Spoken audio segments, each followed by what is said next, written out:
semaine qu'il y a deux garçons, il y a deux petits garçons, deux enfants finalement, qui c'était à l'heure d'aller se coucher, puis ils sont rentrés dans leur chambre, puis tous les deux couchaient avec deux lits différents, dans la même chambre. Puis ils se sont mis à genoux tous les deux, puis ils se sont mis à prier. Puis le plus jeune s'est mis à prier très fort. Là, il commence à prier à Dieu, puis il priait, puis il disait « J'aimerais avoir une PlayStation, j'aimerais avoir une sortie au zoo, j'aimerais aller au cinéma. » Puis son frère, un petit peu plus vieux, il dit « Pas besoin de prier si fort. » Il dit « Dieu n'est pas sourd. Il n'est pas sourd. » Il dit « Dieu n'est pas sourd, mais grand-maman, oui. » Dites à votre voisin, Dieu n'est pas sourd. Hein? Il entend nos prières, il entend notre cœur. Et j'espère que vous prenez le temps de prier pour vous approcher de Dieu pour qu'il puisse justement intervenir dans votre vie. Ce matin, on poursuit notre série et on termine notre série de messages qu'on a appelé Mon histoire, mon chant. Et quel est le but finalement de cette série-là? C'est une série de 3 messages. C'était pour utiliser des chants qu'on chante le matin, mais les rendre plus significatifs pour nous quand on vient ici dans l'Assemblée, ou quand on est dans les groupes maisons, ou quand on est dans nos maisons, dans notre environnement de vie de tous les jours, qu'on puisse réaliser que ce qu'on chante a vraiment une profondeur, a vraiment quelque chose qui a la capacité de nous rattacher à Dieu. Il y a une force attachée au chant, et c'est pour ça qu'on a décidé pendant 3 semaines de faire une série Mon histoire, mon chant. Mais on a appelé ça aussi Mon histoire, mon chant, parce qu'on réalise que les chants ont la capacité de nous ramener dans nos souvenirs. Je vous donne un exemple. Pour ceux et celles qui ont à peu près le même âge que moi, c'est-à-dire dans la trentaine, qui ont vécu, ont grandi avec Harmonium. Y a-t-il des gens ici qui ont grandi avec Harmonium? Ça vous dit quelque chose, Harmonium? Excellent, excellent.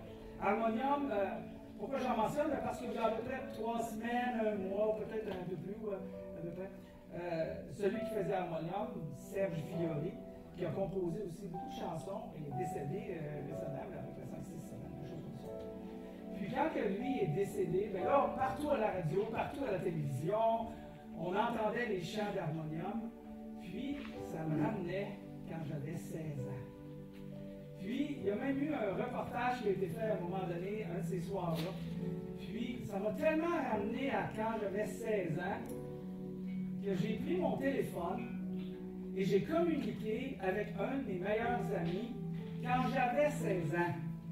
Puis je lui ai dit, on ne s'est pas parlé, ça fait 50 ans. Et même, là, vous avez une idée de mon âge. On ne s'est pas parlé, ça fait plus de 50 ans, mais ça me ramène à toi puis moi quand on était assis, puis tu avais ta guitare, puis on chantait des chants. Moi, je n'étais pas musicien dans ce temps-là, puis lui, il était musicien. Fait qu'il y avait toute une histoire qui était rattachée au chant. Mais on peut faire exactement la même chose. Avec les chants que le Seigneur nous donne, on peut bâtir des mémoires, des souvenirs extraordinaires qu'on serait capable de passer aux générations qui s'en viennent. Aujourd'hui, on va commencer notre message avec un extrait du chant que j'ai choisi, « À jamais tu es saint ». Et c'est un chant qu'on a l'occasion de chanter ici. Et le band va assister à ce moment-ci pour la préparation du chant. Pour le chant, c'est une courte explication que Ben nous a préparée. Alors, je vous invite à écouter le Ben pour ce chant. Je vous prends un petit 5 minutes ce matin, juste avant que François amène son message, parce qu'évidemment, mon chant, mon histoire, c'est ma vie, ça, moi. Alors, je pense que je peux aider et dire peut-être un petit coup, toute petite affaire sur la musique. Et je vous présente le chant que François a choisi. On va en jouer juste un petit bout, ensuite je vous reviens. Toutes les générations devant lui prosternées entonne ensemble un cantique à l'agneau. Ceux qui nous ont précédés et ceux qui nous suivront entonneront ce cantique à l'agneau. Ton nom est le plus grand, ton nom est tout puissant, ton nom est au-dessus de tout. Puissance, autorité, royaumes et dignité, ton nom est au-dessus de tout. Et les anges acclament, tu es saint, l'univers proclame, tu es saint, tu es glorifié, Dieu t'es saint, à jamais tu es saint. Vous savez, la musique, c'est un art. C'est un moyen d'expression qui est composé de plusieurs éléments. Je ne vais pas vous faire un cours de musique aujourd'hui, mais je vais vous donner quelques éléments. Ça inclut des intervalles, des mélodies qu'on crée qui deviennent ce qu'on appelle l'air de la chanson. Des accords majeurs ou mineurs qui vont nous donner le ton de l'émotion que ça va venir ébranler. Il y a des rythmes, des tempos qui sont choisis par l'auteur, qui sont inspirés pour l'auteur. J'aime beaucoup ce que Claude Debussy, qui est un bon pianiste, un bon arrangeur, a dit. Il a dit « La musique commence là où la parole est impuissante à exprimer. » Et Dieu l'a créé, ça. Il a créé en nous ces émotions-là pour qu'on puisse arriver à ébranler, à bouger les émotions de chacun. Je vous donne un exemple numéro 1. On va reprendre ce chant-là, mais avec des accords mineurs. Qu'est-ce que ça leur a donné? Les accords mineurs, ça sonne de manière souvent triste, mélancolique, très émotionnelle. Est-ce que vous entendez normalement la note? On les utilise pour transmettre plus de profondeur. On veut faire ressentir une émotion. Alors imaginez-vous, si jamais l'auteur avait été inspiré à faire ce chant-là, mais avec des mineurs, qu'est-ce que ça aurait donné?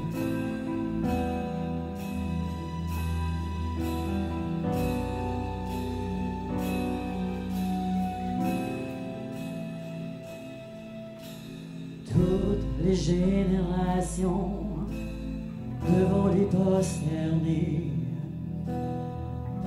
entonne ensemble cantique à l'agneau. Ceux qui nous ont précédés et ceux qui nous suivront entonneront ce cantique à l'agneau. Ton nom est le plus grand, ton nom est tout puissant, ton nom est au-dessus de tout. Puissance, autorité, royaumes et dignité, ton nom est au-dessus de tout. Et si on l'avait fait plutôt en majeur, si l'auteur avait été vraiment touché par Dieu, mais d'une façon différente, avec un tempo différent, s'il avait voulu nous parler, parce que les accords majeurs, c'est ce que ça nous apporte, s'il avait voulu nous parler de joie, de chaleur, de sérénité, puis ajouter une rythmique un petit peu plus vite, peut-être que ça aurait donné d'autres choses, parce qu'ils veulent toujours nous transmettre quelque chose dans leur message. On y va avec quelque chose de plus rythmé. Vas-y, mon Élie.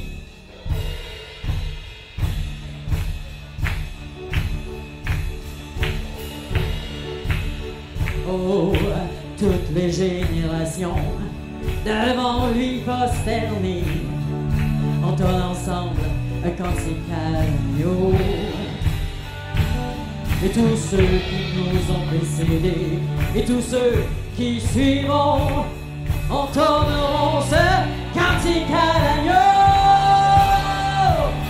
Ton nom, il est plus grand, ton nom est tout puissant, ton nom est au-dessus de tout. que toute puissance, autorité et royaume et dignité, ton nom est au-dessus de tout. Et les anges acclament, tu es saint, l'univers proclame, tu es saint, tu glorifies, Dieu très saint, à jamais tu es.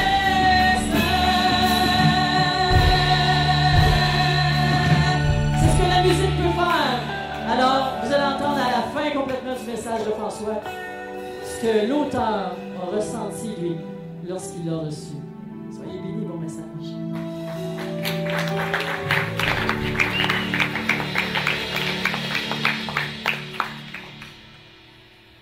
Le même chant, chanté différemment, nous apporte un sentiment différent. C'est incroyable, dans le fond, tout ce qui se passe. Merci, Auden. C'est incroyable ce qui se passe dans un chant qu'on ne réalise pas, qu'on fait tellement par routine, que des fois on en perd la richesse du chant. Et l'exemple de ce chant-là, c'est pour nous aider justement à retrouver cette richesse-là dans chacun des chants. Le point principal du message que je voudrais apporter aujourd'hui, c'est que Dieu, en nous, et au-dessus de nous, nous rend artisans du rapprochement. C'est ce qu'on appelle la transcendance de Dieu. Celui qui est d'une lumière inaccessible, mais en même temps, il est extrêmement proche de chacun d'entre nous. C'est la transcendance de Dieu. Les chrétiens croient à la présence de Dieu dans le monde, la présence de Dieu dans le cœur des êtres humains et évidemment qui habite le chrétien par le Saint-Esprit au moment où on croit et on met notre confiance au message et au sacrifice de Jésus-Christ. La transcendance de Dieu souligne que même cette proximité-là, parce que Dieu nous habite au travers de son Saint-Esprit, Dieu demeure infiniment plus grand que l'homme et absolument séparé de l'homme dans sa nature. Et ça, c'est la transcendance de Dieu. C'est ce que l'auteur, Chris Tomlin, du chant qu'on vient juste de parler, qui a été écrit en 2022, veut nous parler avec ce chant-là. Il veut nous montrer à quel point Dieu est séparé, mais en même temps, il est proche de nous. Il est à côté de nous. Le chant qu'on va parler va nous démontrer le caractère, ou intensifie, je dirais, le caractère de Dieu. Vous allez voir que dans ce chant-là, et vous avez entendu comme moi dans ce chant-là, que ce chant-là ne sert pas à démontrer ce que Dieu a fait pour nous, mais plutôt, même si c'est très important, mais plutôt qui il est, ce qu'il est dans sa personne et dans sa nature. Vous allez voir que le refrain fait répétition avec une profondeur qui dit Saint, Saint, Saint. 3 fois, l'auteur le dit. Puis il y a une raison pourquoi de ça. Parce que ça fait écho à l'adoration céleste décrite dans le livre de l'Apocalypse par ceux qui font partie du peuple de Dieu. Parce qu'il viendra un temps où on va quitter cette terre. Ça, je vous le garantis. Mais il viendra un temps où tous les croyants vont vivre pour l'éternité dans la présence de Dieu. Et on va savourer définitivement la louange à Dieu. Et c'est ce que l'auteur veut parler, où dans le texte, les textes qu'on va lire de l'écrivain nous rappellent cet avenir-là où on va élever nos voix à l'unisson avec 1000 générations devant nous et avec nous et autour de nous pour louer Dieu. Oui, absolument. Et ce chant nous rappelle et nous apporte un encouragement pour qu'on voit plus loin que ce qu'on voit, souvent très limité à cause de notre nature humaine. Cet encouragement-là, cette inspiration de notre victoire ultime avec le Christ et à cause du Christ. En chantant ce chant sur terre, quand on le fait ce matin, on anticipe et on chante qu'on anticipe le moment où on va chanter pour toujours à l'agneau dans les cieux. Hein? Alors j'aimerais commencer en regardant, non pas le couplet, mais j'aimerais qu'on regarde le refrain. Les 8 premières phrases. Dieu, les anges acclament, tu es saint. L'univers proclame, tu es saint. Tu es glorifié, Dieu très saint, à jamais, tu es saint. Il continue en disant, tout ton peuple crie, tu es saint. Tous les rois, toi, le roi des rois, tu es saint.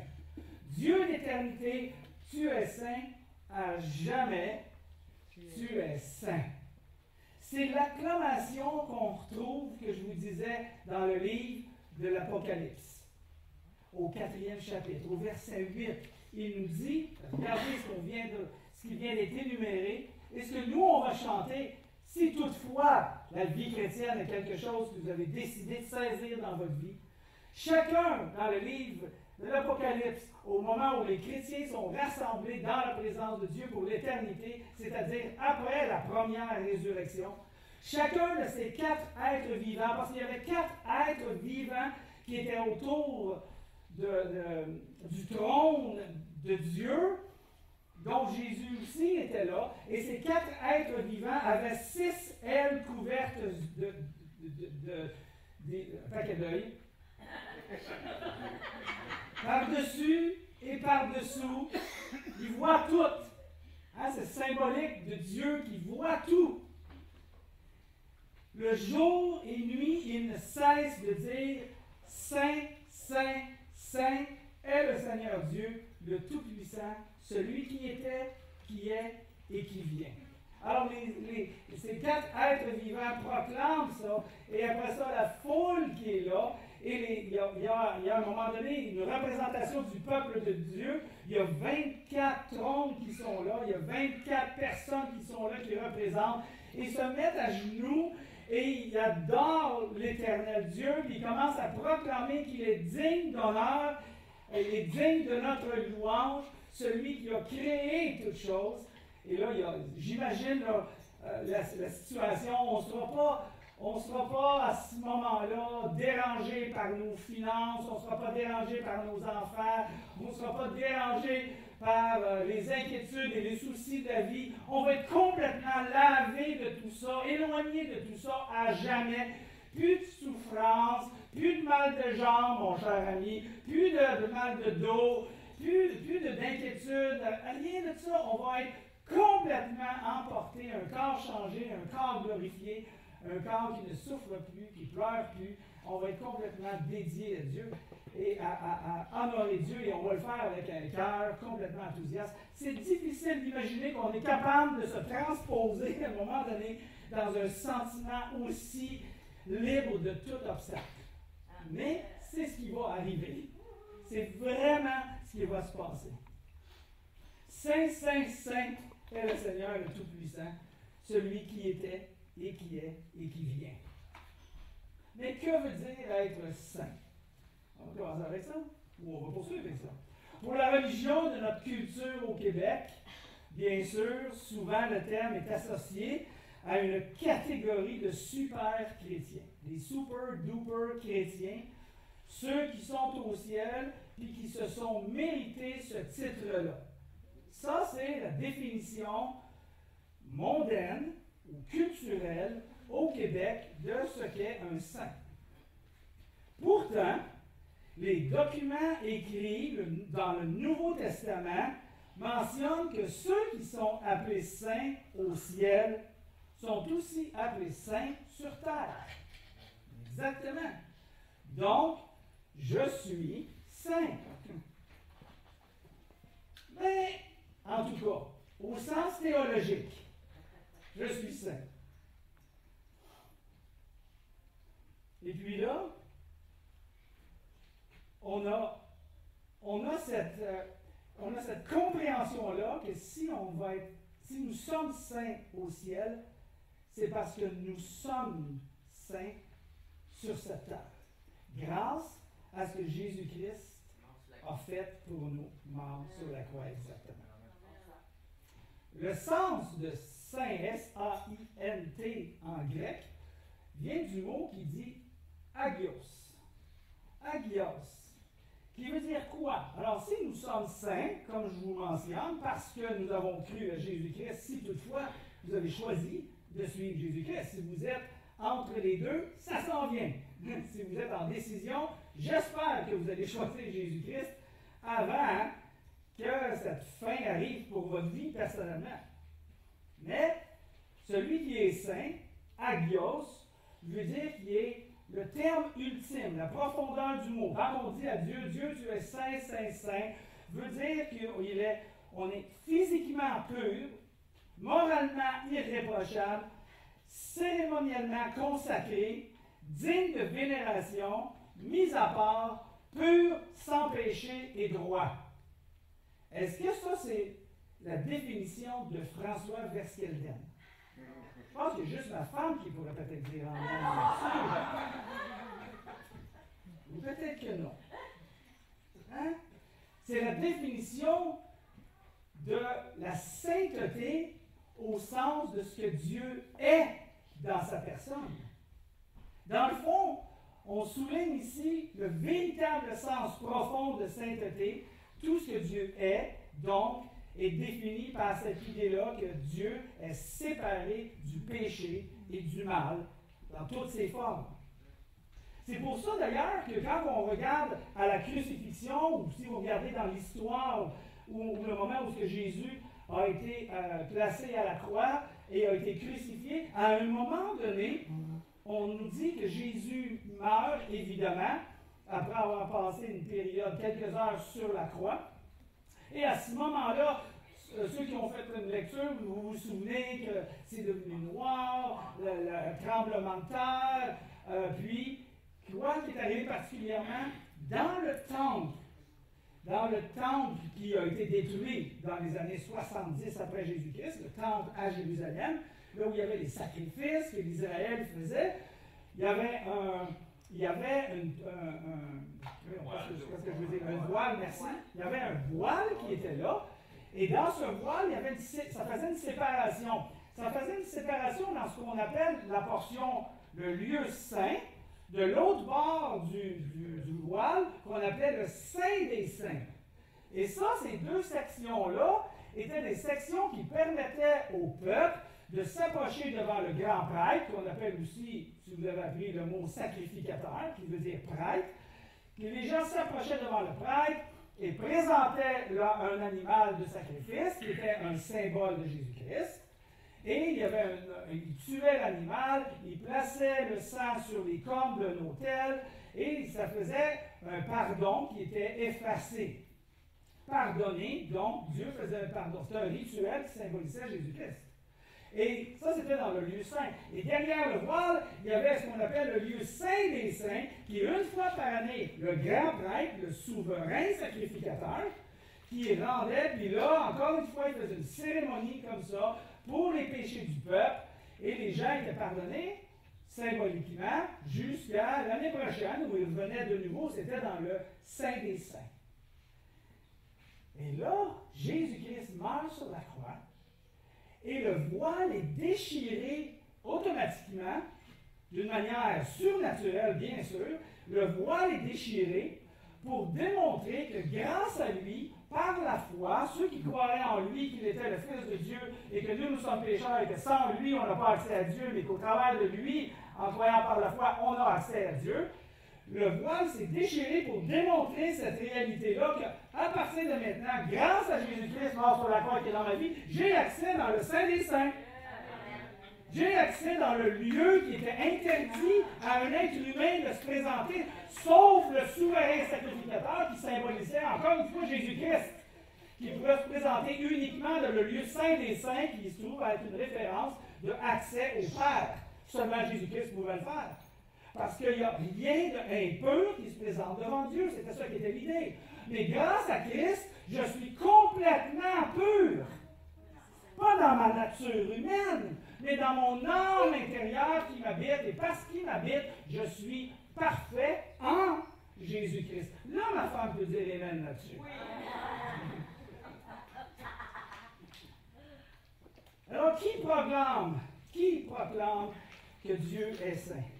Le texte qu'on vient juste de lire dit les anges proclament, l'univers proclame, toute la création même, toute la création proclame que Dieu existe. Ah, les gens aiment aller, peut-être vous êtes de ceux qui aiment aller vous promener dans le bois, faire une marche, c'est inspirant, hein? Ça nous rapproche, on dit souvent, on entend souvent, que j'aime moi aussi l'expérimenter, moi aussi.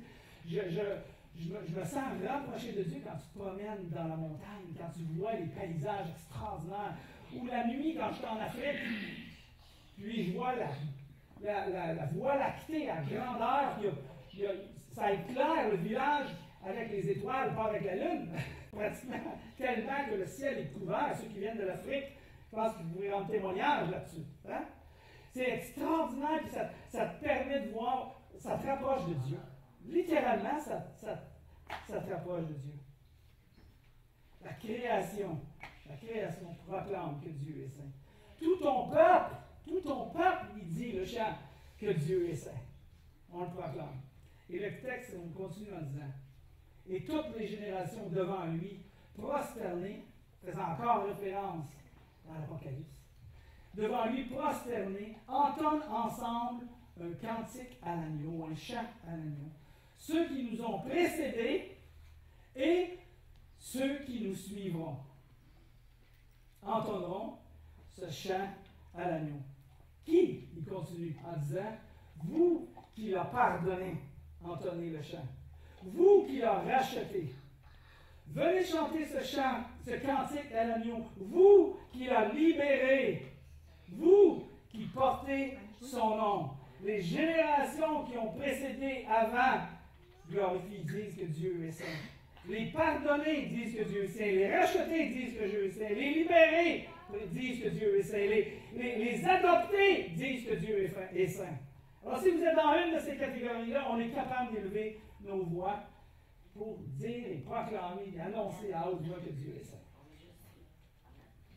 Maintenant. Pourquoi est-ce que ça nous aide? Pourquoi ça nous aide dans notre relation avec Dieu, notre communion avec Dieu? Pourquoi ça nous aide de connaître, puis de savoir, puis de proclamer la sainteté de Dieu? Comment ça va m'aider, ça, dans la vie? Comment ça change mon comportement? Comment ça me rend différent? Bien, il faut savoir quelque chose d'intéressant quand on lit les textes du Nouveau Testament et qu'on parle de sainteté. Le texte, les écrivains nous ramènent à 3 niveaux de sainteté. Les 3 niveaux de sainteté qu'on retrouve dans le Nouveau Testament, c'est que les chrétiens sont saints par position. On va revenir là-dessus. Appelés à être saints par progression et vivre éternellement saints par perfection. Alors, quand vous lisez le Nouveau Testament, il faut être capable de faire la distinction par rapport à ces 3 niveaux de sainteté. Si je reprends, vous prenez le premier qui dit « Les chrétiens sont saints par position », on vient juste d'en parler. Nous sommes saints parce que Jésus-Christ vit dans la vie du croyant par le Saint-Esprit. N'est-ce pas? Donc, tout le monde comprend cette idée-là. Nous sommes saints par position. C'est même devenu mon identité. Je suis en Jésus-Christ. Mais je suis aussi appelé à être saint par progression. C'est-à-dire qu'on est invité à une croissance personnelle dans notre vie et à une transformation dans notre vie pour être saint. Alors, des fois, vous allez lire les textes, puis le texte va dire de travailler vers la sainteté, la sanctification, un gros terme religieux qu'on retrouve dans les textes bibliques.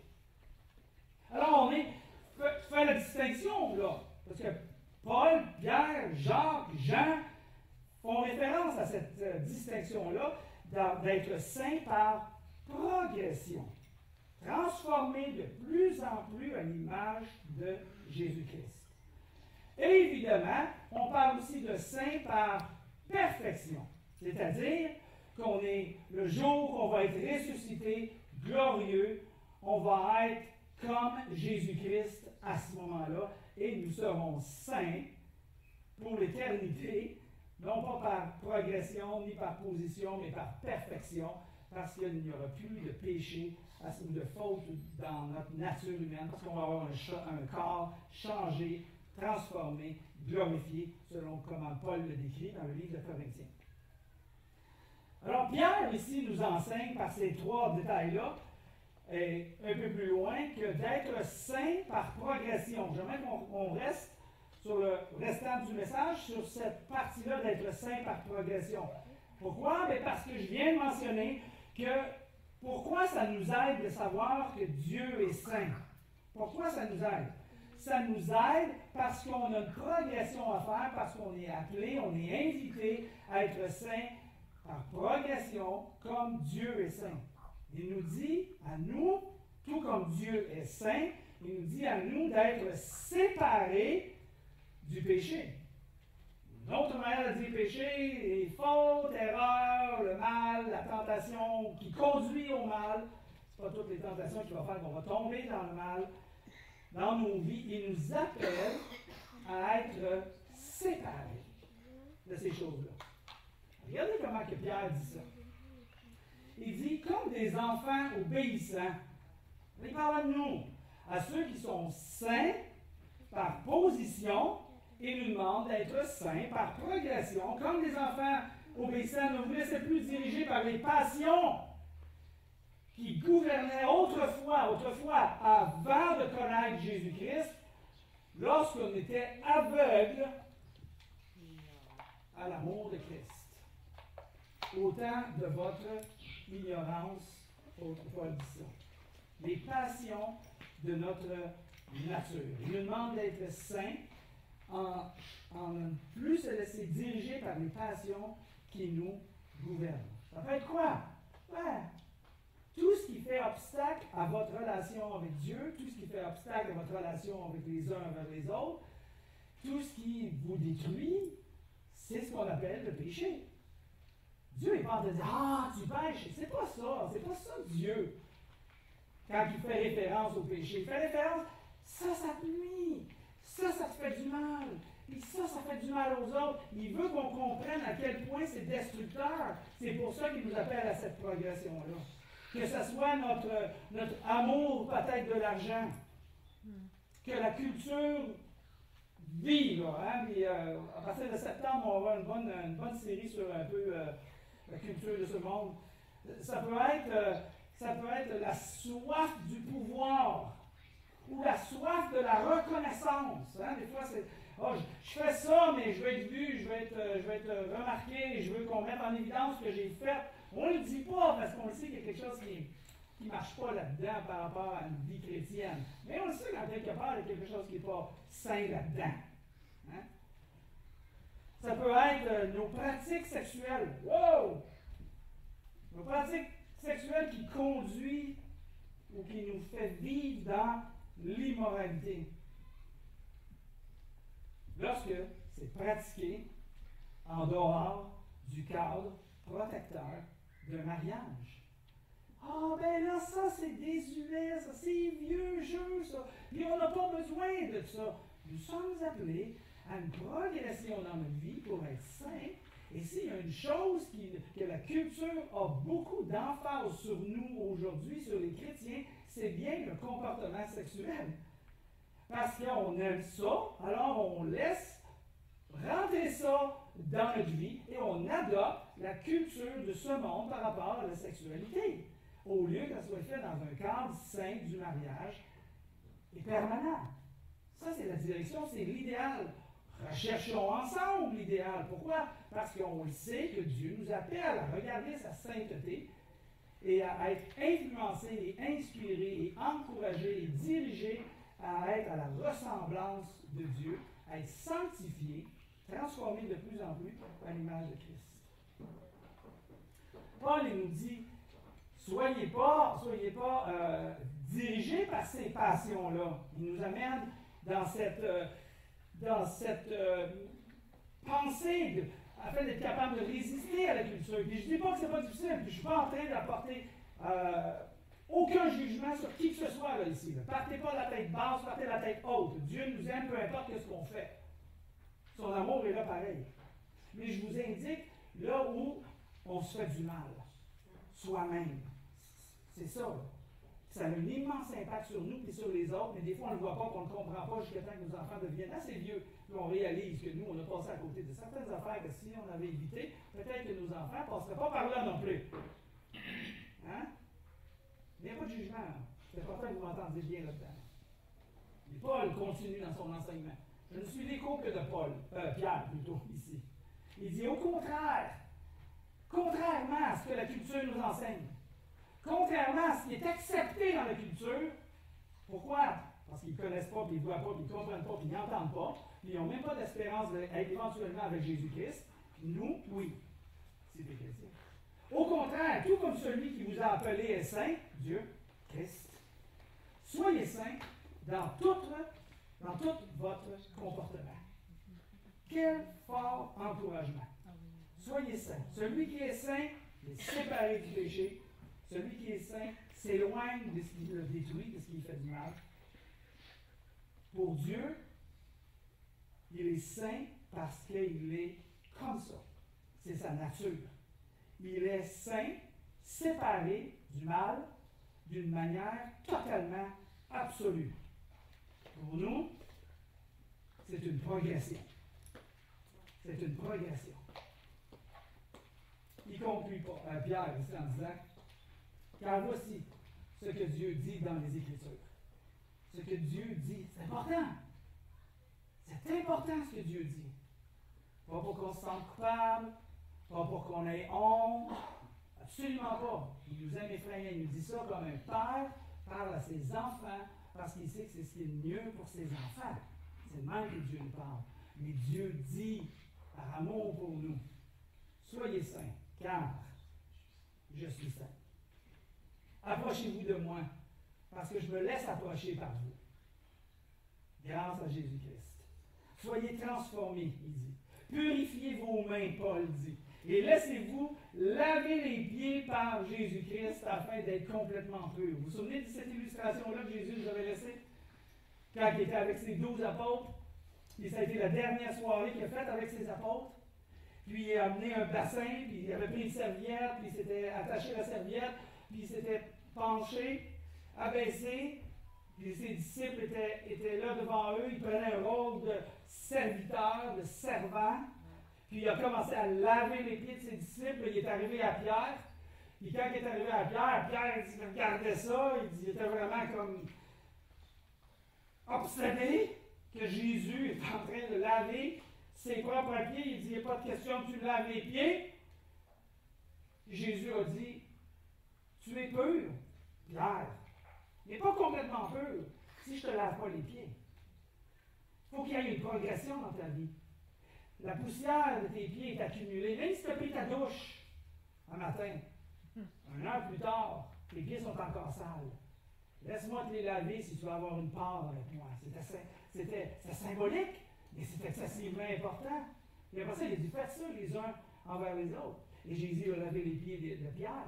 Et quand Pierre a entendu ça, Pierre a répondu, hey, j'ai pas de place avec toi si tu ne me laves pas les mains. Hey, les pieds, les mains, la tête, les épaules, le dos si tu veux. Comme tu veux. Je veux une place avec toi.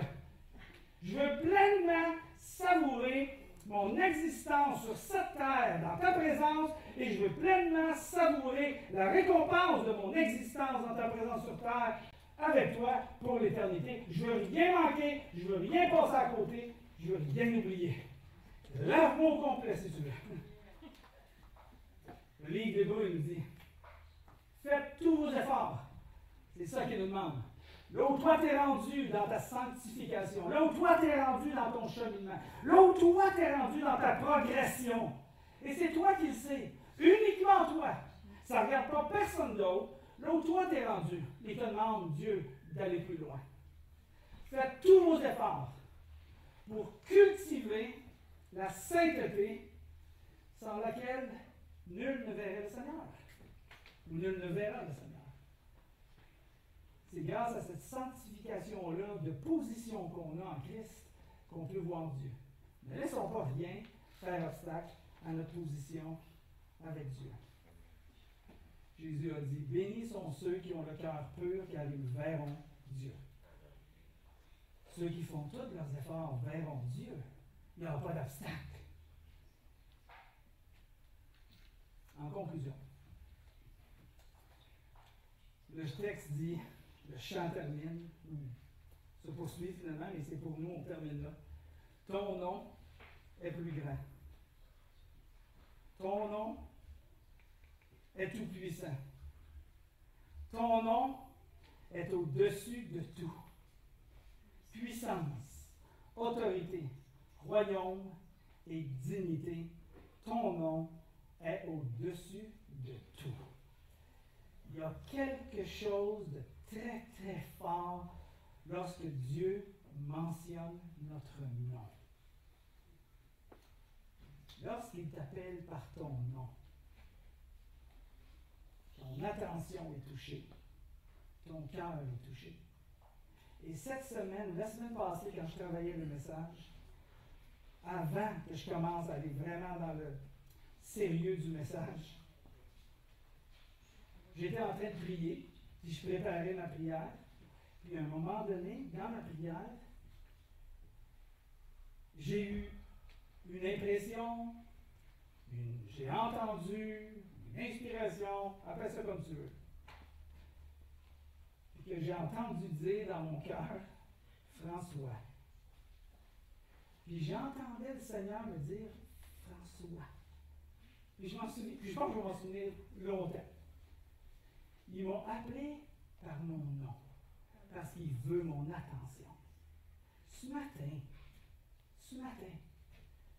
nous on proclame son nom, et lui, il t'appelle par ton nom. Et il dit ton nom, et il t'invite à le suivre. Mais il dit aussi ton nom, si tu n'as pas encore décidé de suivre Jésus. Pourquoi attendre? Si tu entends son nom, appelle son nom et invite-le à venir dans ta vie. On va prier. Père éternel, merci, Père, pour ton nom que tu as mis sur nos lèvres, et qu'on ait ce privilège-là d'être capable de te parler et de comprendre à qui on parle et la nature de ta personne. Merci de nous inviter à être saints comme toi tu es saint, d'une progression dans notre vie pour être de plus en plus à l'image de Christ parce qu'on le suit.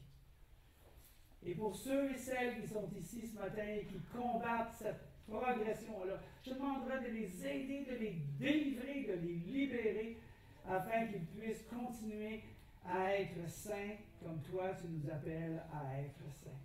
Et s'il y a des gens qui sont ici et qui voudraient devenir enfants de Dieu, qui voudraient être sanctifiés par Christ, je te demanderai d'écouter leur prière s'ils t'implorent, s'ils t'invitent et s'ils croient à Jésus-Christ, de les remplir de ton esprit, de ta présence.